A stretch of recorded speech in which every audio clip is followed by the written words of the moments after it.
کون تھے مصعب بن عمیر؟ کون تھے عثمان غنی؟ کون تھے سعد بن ابی وقاص؟ قریش کے اعلیٰ گھرانوں کے چشم و چراغ نوجوان، وہ آ رہے ہیں محمد کے ہاتھ پر بیعت کر رہے ہیں، اسلام لا رہے ہیں صلی اللہ علیہ وسلم۔ انہوں نے دیکھا یہ ہمارے غلاموں میں بھی یہ آگ پھیل گئی، یہ تو سمجھیے کہ بارود کے اندر آگ لگ رہی ہے۔ یہ ابھی تک تو قانے تھے جو ظلم ہم کر رہے تھے اس پر، لیکن ان کے اندر اگر یہ ایمان اور اسلام کی دعوت اور تحریک ان میں پھیل گئی تو ہمارا اقتدار اور ہمارا یہ پورا نظام جو ہے یہ چوپٹ ہو جائے گا۔ یہ ہے وہ چیز جو میں نے کل آپ کو اقبال کا مصرع پڑھا سنایا تھا کہ نظام کہنا کے پاس بانو یہ مارز انقلاب میں ہے، beware of the revolution that is coming, لہذا اپنی پوری قوتوں کو جمع کرو اور کچل دو انہیں، مارو انہیں۔ یہ کام شروع ہوا ہے سن 5 سے، بلکہ 4 کہنا چاہیے، 4 سے لے کر 12 تک 8 برس اس کو کہتے ہیں پرسیکیوشن، فزیکل پرسیکیوشن، تشدد، مار پیٹ، جلانا، دہتے ہوئے انگاروں پر لٹانا، فاقے رکھنا، بھوکے رکھنا، ان کو ڈال دی گئی زنجیریں، گھروں میں بند کر دیا گیا نوجوانوں کو۔ حضرت عثمان کو چچا نے ان کے ایک چٹائی کے اندر لپیٹا اور دھونی دے دی، دم گھٹ رہا ہے، جان نکل رہی ہے۔ حضرت مصعب بن عمیر رضی اللہ تعالی عنہ، وہ نوجوان 200 درہم کا جوڑا ان کا سل کر آتا تھا شام سے تیار ہو کر، لباس معطر ہوتا تھا، جدھر سے نکل گیا پوری گلی جو ہے وہ معطر ہو گئی، انگلیاں اٹھ رہی ہیں، وہ جا رہا ہے مصعب، یہ خوشبو اس کی ہے۔ اس مصعب کے ساتھ کیا سلوک کیا؟ باپ تو مر چکا تھا، ماں نے پالا تھا، دولت بہت چھوڑ کر گیا تھا باپ، لہذا ماں نے بڑے ناز و نام میں پالا، بڑے لاڈ پیار میں، 200 درہم کا جوڑا تیار ہو رہا ہے۔ لیکن یہ کہ آپ کو معلوم ہے عرب کے اس معاشرے میں عورت کی کوئی حیثیت نہیں تھی، ماں کا اختیار نہیں تھا، چچا تھا اب سربراہ خاندان کا۔ چچا نے کہا مصعب اگر تم نے اپنے باپ کا دین چھوڑ دیا ہے تو باپ کی دولت پر بھی تمہارا کوئی حق نہیں ہے، نکل جاؤ گھر سے۔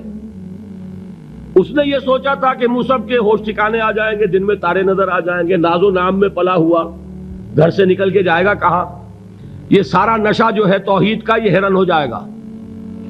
حضرت مصعب کا جواب بالکل برعکس تھا، اچھا ٹھیک ہے چچا جان میں گھر چھوڑتا ہوں۔ وہی بات جو کبھی کہی تھی ابراہیم نے، باپ نے کیا کہا تھا؟ واجرنی ملیہ، جاؤ چلے جاؤ، دفع ہو جاؤ میری نگاہوں سے۔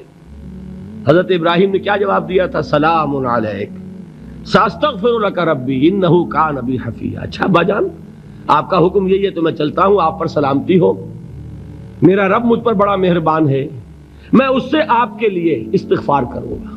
چل دی، یہی جو ہے حضرت ابراہیمی کی نسل ہے نا قریش۔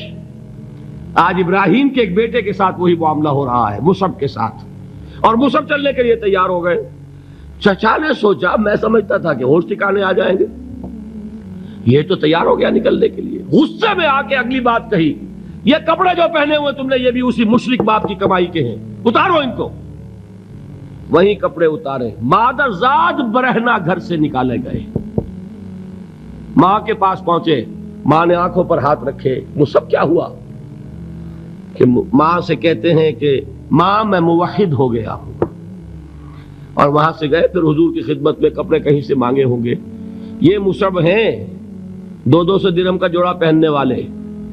جب حضور پر مدینے کے 12 افراد ایمان لائے تھے، بیعت عقبہ اولیٰ ہوئی، انہوں نے کہا کہ حضور ہمیں کوئی شخص اپنا ایسا شاگرد دیجئے جو ہمیں قرآن پڑھا سکے۔ حضور نے حکم دیا مصعب جاؤ، اب مدینے جاؤ، یثرب جاؤ، یثرب والوں کو قرآن پڑھاؤ، انہیں تبلیغ کرو۔ مصعب گئے ہیں وہاں، 1 سال کی کمائی 75 افراد لا کر حضور کے جھولی میں اگلے سال ڈال دیے کہ حضور یہ میری 1 سال کی کمائی ہے۔ 72 مرد 3 عورتیں، انہوں نے وہ بیعت کی تھی، بیعت عقبہ ثانیہ، جس کے الفاظ کل میں نے آپ کو سنائے تھے۔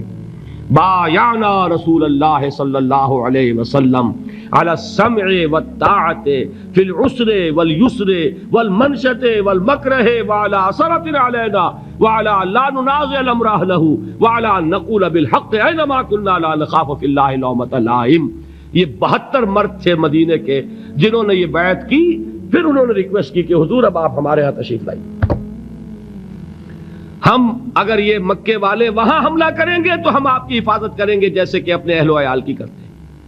بہرحال وہ مصعب بن عمیر ہیں جو غزوہ احد میں شہید ہوئے، اور جب شہید ہوئے تو ان کے جسم پر صرف ایک چادر تھی۔